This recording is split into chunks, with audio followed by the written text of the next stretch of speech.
Welcome back to Nintendo, guys. It's time for a anime review.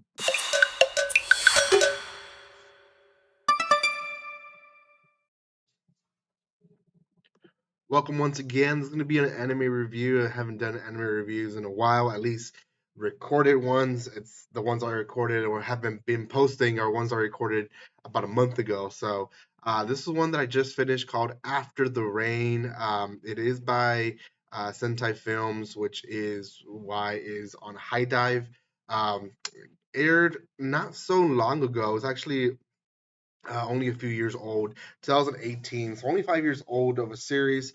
Um, for some reason, it was on my list to watch for a long time. Never got myself to it until now, and yeah, don't regret it for at all. So before anything, guys, if you haven't done so by now, make sure you subscribe to my channel. Give some love by commenting, liking, and sharing. You can check out more anime reviews here in my channel. I post quite a bit of them, so make sure you keep on watching those reviews because they'll be keep on releasing. I'm also reviving my social medias, so make sure you check them out in the description below. You guys can give some love there as well. So, okay, After the Rain, it is a romance series, and I give my first impressions, and I was a little iffy about it. Um, I still was a little iffy about it to an extent, but still really much enjoyed it. And the reason is because we have two main characters, Akira and Mr. Kondo, who is the manager of the place where Akira works. Now, Akira likes Mr. Kondo. We never fully get a clear answer if Kondo likes her in the same loving way or romantic way. He does like her and he does like spending time with her, but he's never real to himself about it. So, and the reason is because she is in high school and he is 40 something, like 45, I believe. When I first started watching it, I was like, well, at the very least, he's 29, so it's bad, but it could be worse. Well, it was worse. He's 45. Um, he has a son who's like 7 or 8. So I was trying to be nice and be like, okay, if he had him young, then makes sense. But no, he's 45. He has a well life. Now, both characters have basically lives that they've gotten to a point and settled with, or they've been content and settled down to what they have.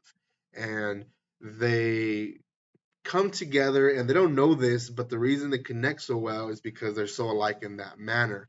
Akira was a runner. She had an injury. After recovering, she never went back to running. It still hurts a little bit after running, and she definitely is, you know, she's given up.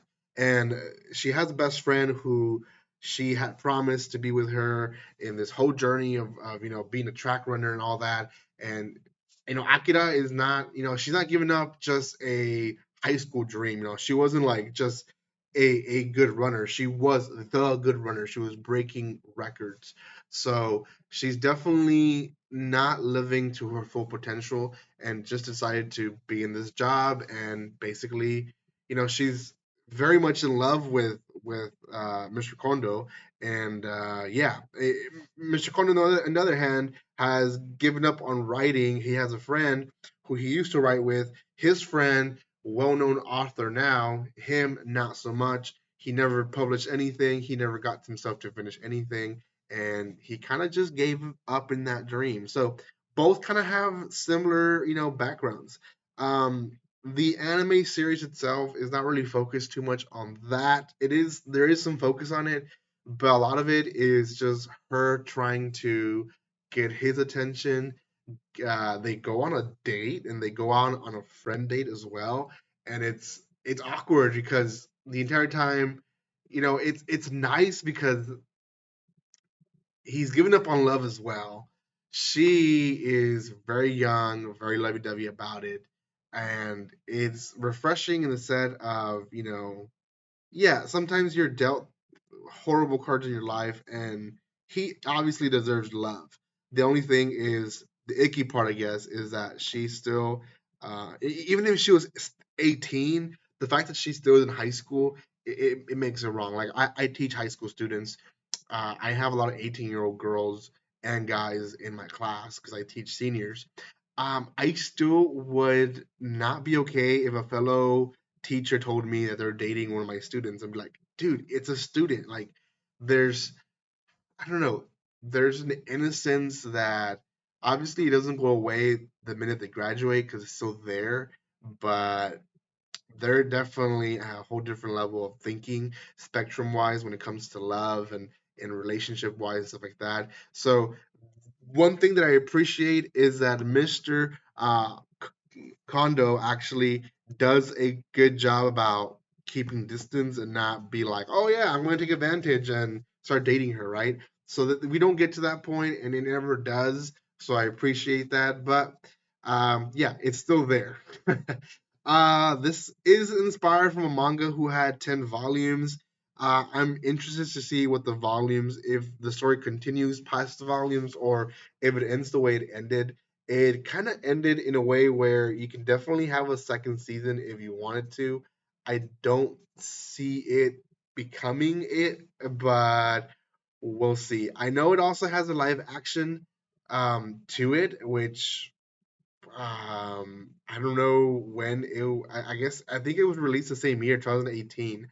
Um, but I haven't heard of it. I haven't seen it myself, so I might see it and react to it later. But for now, I'm just gonna go with what I saw.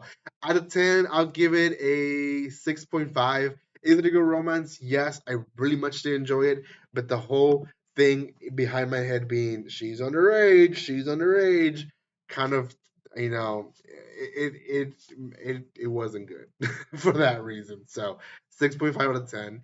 Let me know what you guys think in the comment section below. Is it okay? I don't know. I think at my age, I'm thinking definitely no, it's not okay, but you guys might have a different opinion. Thank you guys so much for letting support. If you haven't done so by now, subscribe to my channel. Check out my other stuff on social media. And guys, like always, don't be strangers. See you guys.